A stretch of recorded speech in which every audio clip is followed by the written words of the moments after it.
Welcome back. So now we're up to chapter 10, which is entitled Commerce, Conquest, and Colonization, year 1300 to 1600. So over the course of about 300 years, there's going to be a lot of changes. The three C's, as we call it: commerce, conquest, and colonization. A lot of changes are going on during this period. So we're going to talk about a lot of invasions, a lot of different threats, and then of course expansion, which is kind of key. So the chapter first starts talking about the Mongols. So what kind of effect did the Mongol Empire have on that of Europe? Why did they invade? Why did they expand? What ultimately led to their backdrop? Why did they return back to Asia? And then we're also going to talk about the Ottoman Empire. So how did the Ottoman Empire came into be? Since we know that Turkey isn't modern-day Turkey at this point in time. It's actually very loosely united. So how did the Ottoman Empire actually come into fruition? What kind of leadership did it have? What kind of threat did it pose to Europe and those people as well? And then we're going to talk about colonization and colonialism. So during this period of time, you have to understand that people are living longer, people are a little bit more healthier, so of course we're going to have expansion. People are going to try to move into other areas.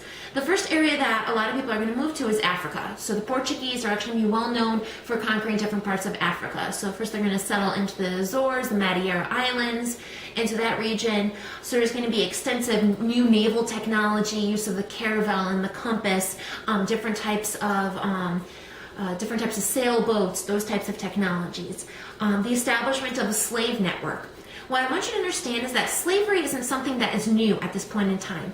Slaves were used even as old as when we were talking about ancient Sumeria in chapter 1. So slavery isn't something that is very new at this point in time. It's just the first time where actually people hired slaves, specifically those from Africa, to work on the islands, to work elsewhere as well, on those sugar plantations, harvesting everything for Europe's use.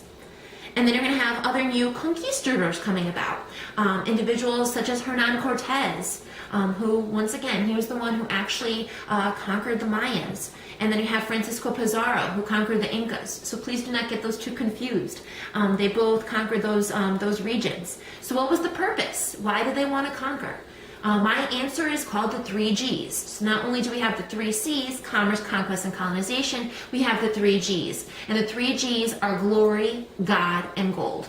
So specifically, a lot of the Spaniards and the Portuguese settled in these different regions, once again for God, basically meaning the spread of Christianity, for glory, specifically trying to get their name in the book because they are very important as conquistadors, and once again, for gold, because gold once again is going to be come back home, bring it back to kind of help the economy of Europe at this point in time, specifically that in Spain and also in Portugal.